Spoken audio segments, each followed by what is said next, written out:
Okay. Right. Do I need a microphone or anything?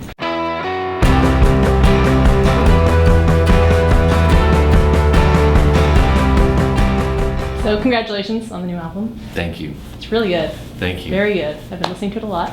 And it feels like the most approachable national album, I would say. So does it feel like a sixth album? A sixth album for you? Does it feel like a sixth album? I don't know. But I do think there's something slightly easier, there's an easier way into this one, I think, maybe than our other records. Our records have always been described as growers and all that stuff, and never by, we've never consciously made our records difficult at all. And I don't think it was difficult, but there is something about this one that it has a more sort of immediate vibe or something. The music had that for me when Aaron and Bryce and those guys were sending me music sketches. There were a bunch of things that I just got instantly sort of connected to and sucked into. So and the first song on the record was probably the first song that really kind of came together, and it had an automatic pool to it, an automatic chemistry. Some of our other records, it would be more of a struggle to find the magic of a song, and this one it was less of a struggle. The magic and some of the chemistry in these songs came quicker or easier to find. I don't know why. And do you see the album as having like a narrative, or no? I think it has themes, but not. It probably has a narrative. I haven't thought of it that way so much. It definitely has a lot of interconnected ideas and some ruminations that go into the similar territory. I mean, romance and anxiety and death and all those kind of things. There's a lot of that on this record. There's probably a lot of that on all of our records. But I do think this record works in the long form really, really well. Maybe better than any of our other records. So it's our longest record, but for when I listen to it, it feels like it works on repeat, and it doesn't feel long to me. I don't know, but I'm just a fan of it. Was there one song that gave you the most difficulty? No, our last record, there probably is, but not. Our last record had some songs that were hard to capture the chemistry on, like Lemon World was one that we had 80 versions, not we didn't start over 80 times, but we had 80 kind of noticeably different versions of that song, and it was really hard to figure out to not ruin that song or something, and it took us 80 tries not to ruin it. This time we didn't have a song that was as elusive as that one. That although we did probably spend more time crafting and working on this record and trying lots of different things. This time around, but most of the time we were just trying lots of things, but with hopefully not ruining what started out in its kind of basic form as a good song. There were a lot of them that sounded really good, very naked and very, very spare.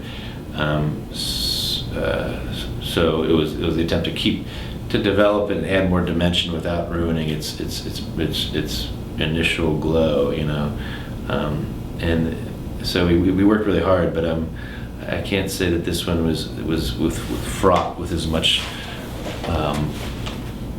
creative chaos as maybe our other records were.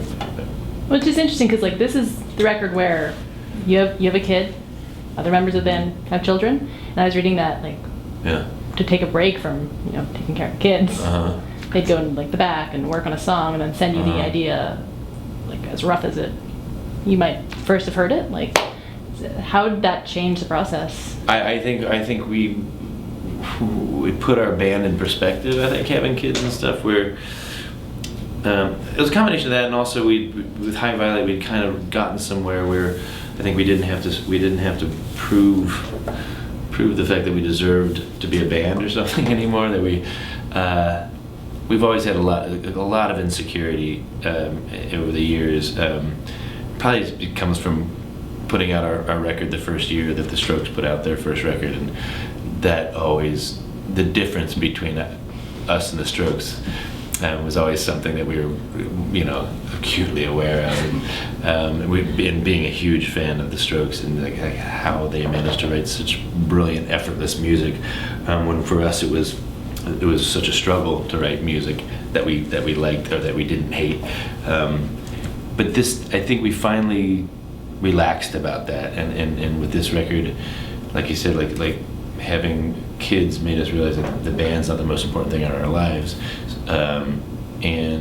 So there was some kind of pressure that was not there this time. We didn't have the kind of it wasn't going through the same anxiety filters, or the music wasn't. And Aaron had a newborn at home when he first started sending me little music sketches, and I think the fact that he was so tired and he didn't have the mental energy to overthink some of the stuff that he was sending me, and he might not have sent me some of the things that he did if he hadn't been so tired.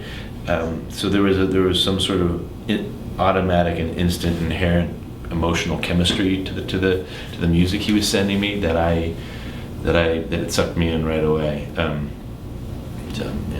And in the time, like when you started the band to now, how has waiting for an album to be released, like for you guys, changed? You still as anxious? It's we really like the record, and we really feel good about it. But then you never know. We never know what people are going to think, and so we're always a little bit anxious. It's kind of like when your kid goes to school, the first time, like you're not sure if the teacher, report back that your kid is a jerk, is a misbehaved. Like we don't know if it's going to be a good record. I think we do know, but we know it's a good record, but we don't know if people are going to like it or not. I don't know what that means, but I think we feel really good about it. And then we did figure out a long time ago that all we can do is try to just like write songs that we like and just follow the songs and not try to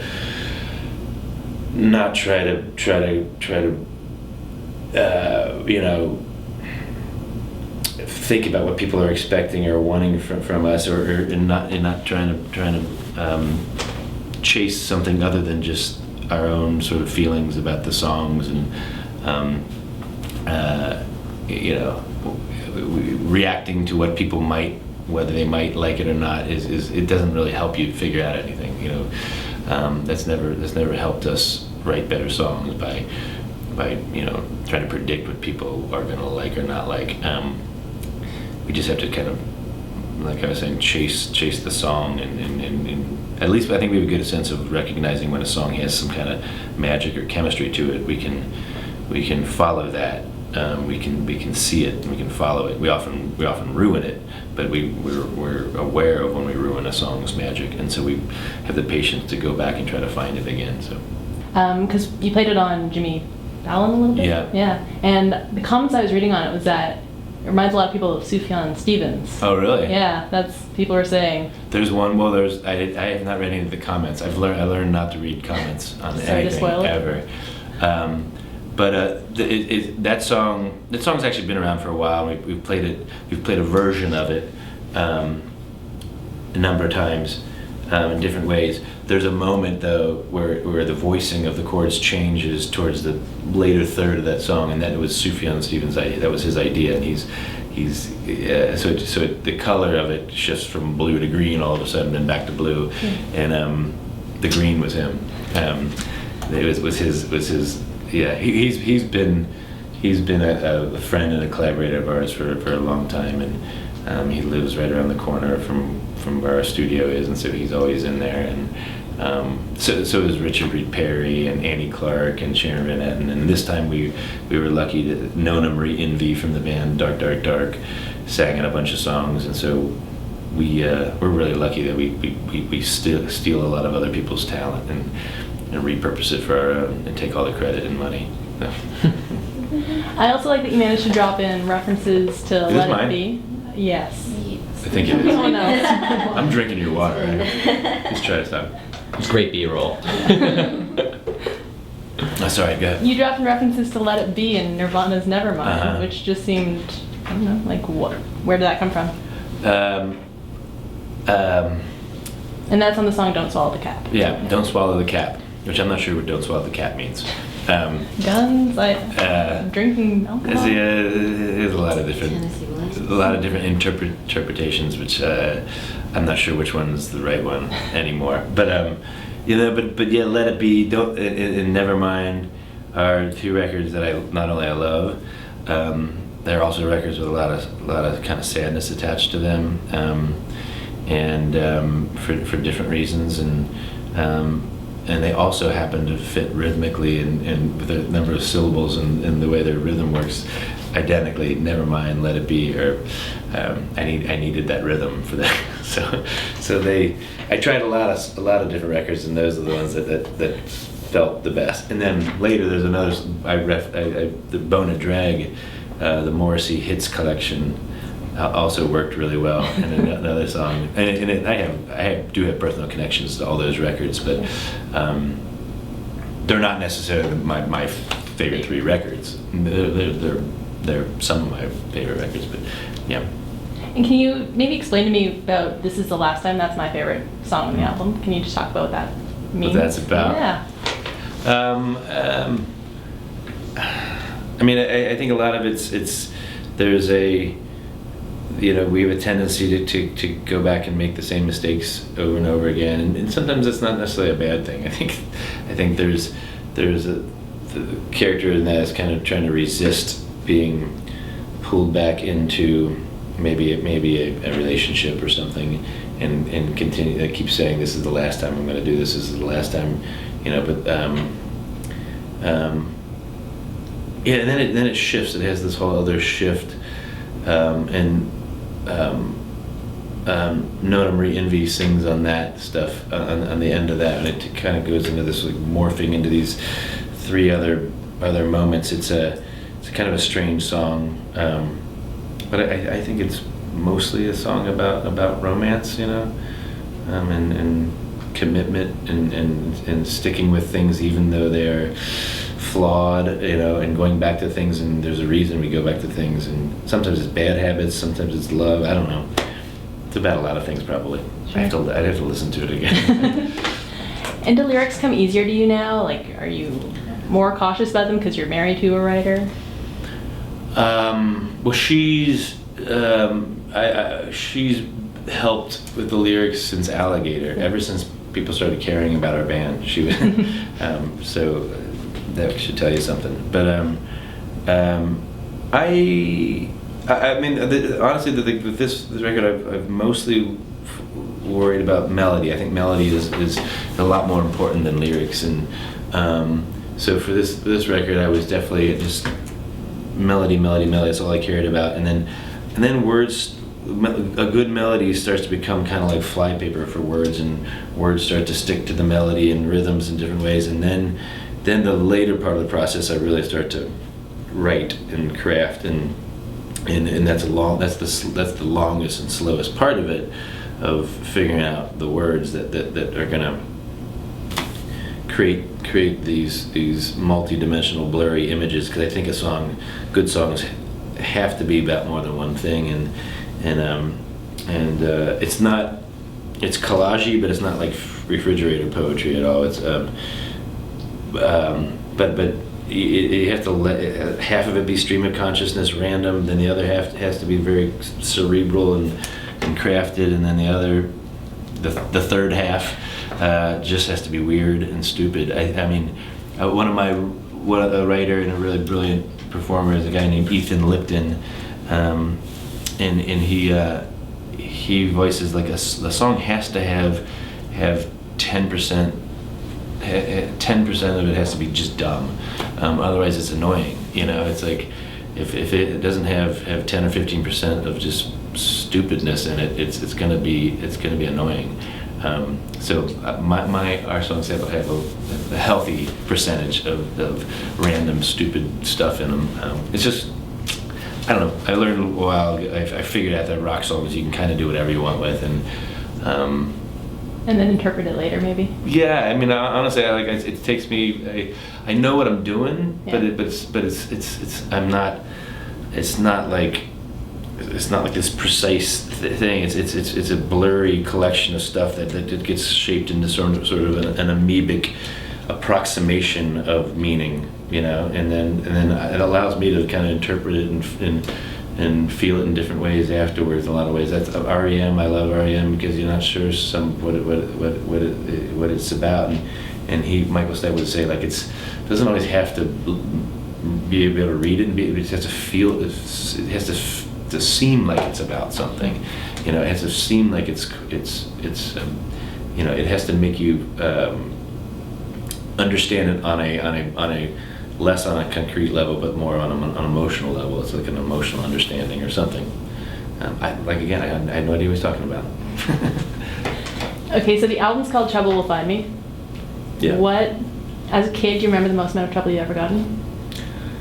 I threw a cowboy boot through my bedroom door once. Physically through? I threw my cowboy boot so hard. It was one of those cheap, it wasn't like a solid wood door, but it was like a cheap piece of plywood on a cheap bedroom door, suburban home. And it went through the door. And I was so, I don't know, I was really little, and I was so afraid that I was going to, the idea of spanking, was like, I don't think I've ever been spanked, but I remember putting on 4 or 5 pairs of pants because my dad was on his way. My mom was, your father's I'm gonna have your father deal with this, and like I was like, oh my gosh, I'm gonna get spanked, I'm gonna get hit, and then he came over and he just laughed because I'm this little kid with these 5 or 6 pairs of pants on. And then I learned that if I can make I can get my way out of a spanking by making them laugh. Although I don't remember ever being spanked at all. But that was the time I was most worried of being in trouble. I've gotten into much worse trouble as an adult in very very different ways. But that's I think the one time I was most afraid of being in trouble. But. Okay, and so looking at Trouble with Find Me, the opening track, I Should Live in Salt, you've talked about how it's about your brother, and his movie is actually just playing in the city right now. Mistaken for Strangers? Yeah. You've had a documentary done before. Yeah. So what was weirder, was it weird that he was like on tour with you, or was it weird seeing his perception of you? I mean, it was great having him on tour for a while, and the movie becomes about him joining the tour, and the movie's as much about him and our relationship as brothers. And he's 9 years younger than I am, and I went off to college when he was a little kid, still, and then I moved to New York, and he went off, and I think I left home when he most needed a big brother around, and all of a sudden, poof, I was gone, and. So then he went and turned into a very different kind of person than me, and not that different, but he chose different paths, and then he came when he came back when he came on tour. It was great because we were back together, and we were going to spend serious time together for the first time in probably 20 years, living together and being together, and I was looking forward. I missed him, and it was great. But then the other tensions kind of arose, and things fell apart in some ways, and then he moved in with my wife and I because I wanted him to try to make something of all the footage he had made, and so did she, and she helped him start to craft this movie, which is about him as much as it is about the band. And it turned into a really hilarious and moving and sad and beautiful movie, and I'm really proud of it and really proud of him. So you'd have to kind of watch it to. It's not a tour documentary. It's not specifically just about the band. The band and the tour and all that kind of stuff is the backdrop for a more interesting story, I think. Did you see the movie? I'm seeing it tomorrow. Okay. our tour manager, Good song. Brandon Reed, who's from Toronto, and he comes across very much as the villain in this movie, and he is a hard ass. There's no doubt about it. I'm not going to pretend that he's not a hard ass, but he's a brilliant, wonderful man and great tour manager, and he loves Tom. But Tom could not be his assistant tour manager. That didn't work. You'll see it in the movie, but just for the record, Brandon's actually really worried because he's going to be mixing all of our shows on this tour, and he's worried he's going to get cans of beer and thrown at his head by super fans, which I think he might. But please don't. Please, he's a great guy. Please don't throw him. He's not Darth Vader. But, And are you excited to go on tour now? Like, you have a bunch of dates up ahead of you? I'm excited about the shows. I'm not excited about living on a bus. But yeah, the new songs sound really good live, most of them so far, and we're just kind of learning some of them still. But yeah, we're really excited about the shows. We have a really brilliant stage production designer guy named Michael Brown, who's been doing all kinds of weird and crazy cool video and light and stuff that we just focus on trying to do the songs, but he's going to make our show something pretty cool. I think we haven't taken it out for any test drives yet, his whole system, but I think they're going to be really fun big shows. Yeah, and you're playing huge shows. Yeah, we're playing a lot of big ones. We have to figure. We've had, it's been kind of a hard thing to adjust, to figure out how to play our sort of dark, moody, melodramatic bedroom songs into big arena shows, and thankfully we have a brilliant lighting production guy who helps us translate gracefully, fill these rooms and make the big rooms feel small, I think, hopefully. And I mean, North and Northeast, which you're playing on Friday. Yeah. 20 to 25,000 people. So. Really? Oh yeah. That's a lot. Yeah, that's a lot of people. Are we playing this Friday, or is this? No, it's in June. You scared me. Yeah, What? this Friday. I was gonna nap this Friday. June Great. 14th, yeah. Yeah. Cool. Yeah, that'll be. We are excited about that. I hope we don't flop. No, we have a constant fear of failure, and that's, I think, What band doesn't? Yeah, right. I know. I think we have a tendency to more failure than some bands. So it'll be fun. I hope we don't disappoint. Do you have a favorite Toronto memory? That's a good question. I honestly, my favorite Toronto memory doesn't have much to do with the band, but I remember just drinking on a friend's roof, Hayden Desser's roof. We've been good friends for a long time, and when I think of Toronto, I actually think of drinking on his roof. So that's my favorite Toronto memory. Horseshoe Tavern was also had a lot of fun there. So. Sure. And TV shows. You guys did a song for Game of Thrones. Yeah. Boardwalk Empire. And Bob's Burgers, which Bob's is my Burgers, yeah. personal favorite. Yes. Kill the turkey. Brilliant. It wasn't actually in the episode, but I think She sings it at the end. Of the yes, credits. she does. Yeah. My version of it, our version of it, was more of a bonus material thing. But yeah, that was really fun. And actually, I think we managed to turn "Kill the Turkey" into kind of an emotional, moving song. Yeah, I love that show. I love that show so much, and we were so. When they asked us to do something with them, we were really excited. Same thing with it's fun when shows that you really like ask you to do something. And Game of Thrones, the whole. I think those guys, the creators, just thought I sounded like a Lannister, and so I'm also blonde and evil, so whatever. So it was fitting, but yeah. That song was written by George R. R. Martin. He wrote, so I just kind of, Aaron and I performed it, and it was really weird, a cool thrill, yeah. Oh. And you're also doing something at MoMA, where you're singing Sorrow for 6 hours. Sorrow for 6 hours, yeah. How did you decide on that song? And we didn't. It was the Ragnar Kjartansson, who's the artist that we are collaborating with, he was his idea, and he approached MoMA, and they liked the idea, and MoMA approached us, and then we met with him, and it was, he does a thing that's about, he does these installations. They're not about endurance or about struggle or about it being difficult. He loves the idea of repetition as a way to almost, you know, get into some sort of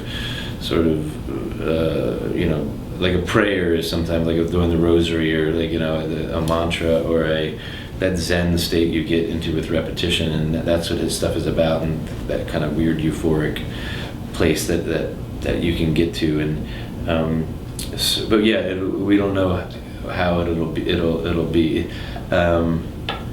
I think I'm kind of looking forward to it. Actually, it's a song I like to sing, and For it's now. good. For now, yeah, I don't know. Yeah, it'll be hard for our drummer.